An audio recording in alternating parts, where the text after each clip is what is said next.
حربنا وإيران قولوها واملؤوها في الملأ هي حرب سنة وشيعة، هي حرب فسطاطين لا ثالث لهما، حرب إيمان وسنة واعتقاد وصحابة، وحرب نفاق وكذب وزور وبهتان. حربنا مع إيران هي حرب ديانة ومعركة سنة وإيمان وتوحيد، هي طائفية بجدارة، وإن لم تكن طائفية جعلناها طائفية وسعينا جهدنا أن تكون طائفية. ماذا تريد إيران منا وماذا نريد منها إلا أننا لا نرضى أن يطعن بالله ورسوله، وأن يكفر أصحاب رسول الله، وأن يشرك بالله، وأن تتهم عائشة بالزنا. ماذا نريد من إيران وماذا تريد منا؟ الحرب مع إيران حرب شيعة وسنة، والضرب بيننا وبينهم في البارد والعسكر والجيوش هو ضرب شيعة وسنة. وإلا لماذا تدعم إيران فقط الحوثيين وتدعم فقط حزب اللات وتدعم فقط مقاومة الرافضة في العراق؟ لماذا تدعم بعض المقاومات السنية التي دانت لها بالولاء ووضعت لها الانتماء وأظهرت لها المحبة والغزل؟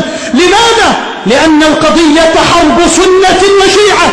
دعوكم من كلام الإعلاميين، كلام فاضي لا طعم له ولا لون ولا رائحة. هؤلاء يبخفون على مناصبهم ودنياهم، ولسنا عندنا شيء نخافه إلا الله.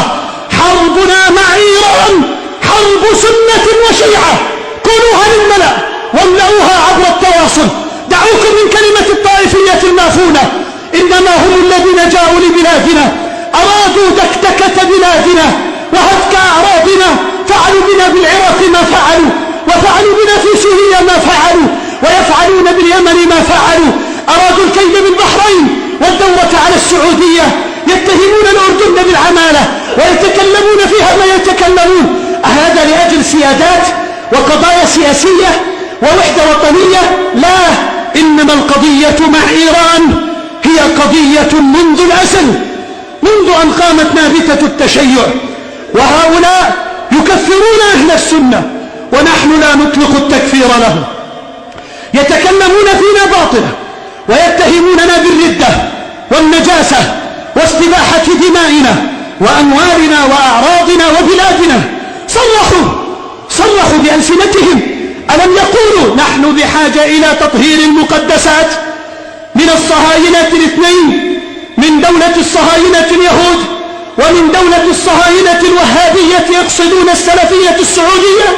ألم يصرحوا أن من أعظم أهدافهم هو إرجاع مكة والمدينة إلى حضيرة الإسلام وكأنها الآن ليست في حضيرة المسلمين؟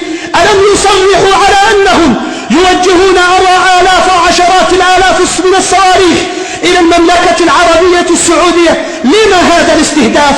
ألأجل قضايا سيادية ومزاحمات حدودية؟ أبدا، إنها حرب دينية بجدارة، إنها حرب شرعية بجدارة، إنها حرب بين السنة والشيعة. رحم الله صلاح الدين، نزل مصر، أرسله نور الدين زنكي، وحد الكلمة، جمع الصف، وكان آخر خليفة عباسي. وهذا الخليفة العباسي كان منشغلا بالدنيا، أصابته العلل والأمراض والأدواء، تسلم صلاح الدين الزمام. أول ما فعل صلاح أن بدأ بنقض عروش الإسماعيلية الفاطمية، لعلمه أن السرطان يضعف الداخل، وأن المرض الداخلي لا يعينك على مقاومة العدو الظاهر. اليهود والصليب وأعداء الملة والله لهم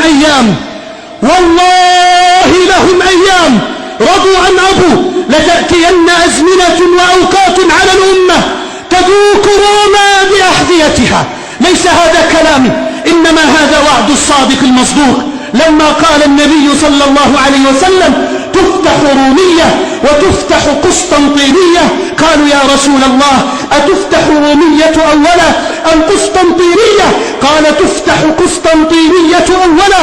فتحت قسطنطينية ولم تفتح روما. إذا ليست القضية الآن هي أن نحن والله خايفين من اليهود أو أن نحن فرحنا لشيء في أنفسنا، لا، إنما هذه اليوم أولويات. وأولى الأولويات هي مواجهة التمدد الصفوي الشيعي الإيراني الظالم. إن اليهود قد عاشوا في فلسطين فسادا منذ أكثر من 70 سنة، ما رأينا من فسادهم ولا من ظلمهم ولا من جورهم بقدر ما صنعت الرافضة من فساد في العراق وإيران على مدار 3 سنوات. على مدار 3 سنوات. أي نفس هذه يا مسلم يا عبد الله؟